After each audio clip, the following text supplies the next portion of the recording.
ജന്മനാ ഉള്ള ചില ഹൃദ്രോഗങ്ങളുണ്ട്.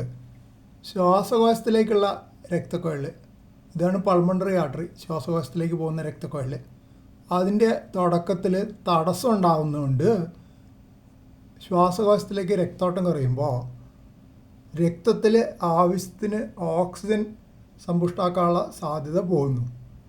അതുകൂടാതെ ഈ ഓക്സിജൻ കുറഞ്ഞ വലതേ അറകളിലെ രക്തം ഇടതേ അറകളിലേക്ക് പോകാൻ ഒരു ഡിഫക്റ്റും ഉണ്ടാവും ഹാർട്ടിൻ്റെ ഭിത്തിയിൽ. ഇതെല്ലാം കൂടെ ചേർന്നിട്ട് ബ്ലൂ ബേബി, അതാ നീല ശിശുക്കളുണ്ടാവും. അതായത് ജനിക്കുമ്പോൾ ശിശുവിന് നീല നിറം ഉണ്ടാവും. സാധാരണ നല്ല പിങ്ക് നിറമുള്ള കുഞ്ഞ് ജനിച്ചു കഴിഞ്ഞ് ശ്വാസം എടുക്കുമ്പോൾ നല്ല പിങ്ക് നിറം ഉണ്ടാവുക, അതിന് പകരം നീല നിറത്തിൽ വരുന്നു. അത് രക്തത്തിലെ ഓക്സിജൻ്റെ അളവ് വളരെ ഗൗരവമായിട്ട് കുറയുന്നതുകൊണ്ടാണ്. അപ്പോൾ ഇത് വളരെ അപകടമുള്ള സൂക്കേടായിരുന്നു. ഇന്നിപ്പോൾ അതിന് നല്ല ശസ്ത്രക്രിയകളുണ്ട്.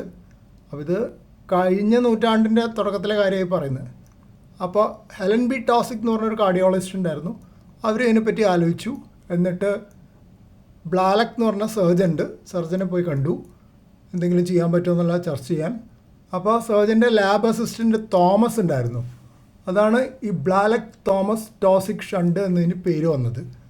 അവർ 3 പേരും കൂടെ ചർച്ച ചെയ്തിട്ട് പിന്നീട് തോമസ് പരീക്ഷണ മൃഗങ്ങളിൽ കുറേ ഓപ്പറേഷനുകൾ ചെയ്തു.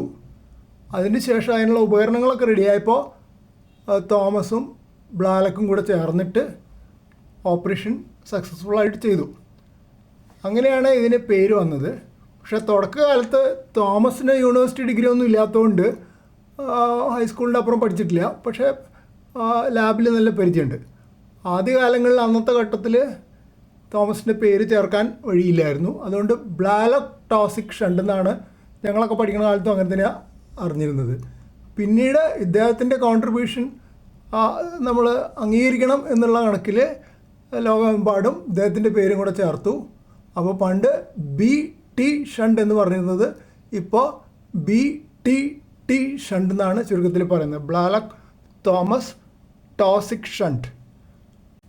BTT ഷണ്ടിൻ്റെ വിശദാംശങ്ങളിലേക്ക് പോകുന്നതിന് മുമ്പ് നമുക്ക് ഹൃദയത്തിൻ്റെ രക്തക്കൊഴലുകൾ അറകളൊന്ന് പരിചയപ്പെടാം. ഇത് വലതേ വശത്തെ അറകളാണ്. Right atrium, right ventricle. ഇത് ഇൻഫീരിയർ വീന കവ, ശരീരത്തിൻ്റെ കീഴേ ഭാഗത്തു നിന്ന് വരുന്ന വലിയ രക്തക്കൊഴലാണ്.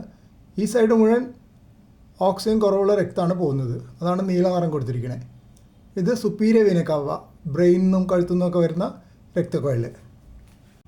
ഓക്സിജൻ കുറവുള്ള രക്തം നേരെ ശ്വാസകോശത്തിലേക്കാണ് പോകുന്നത്.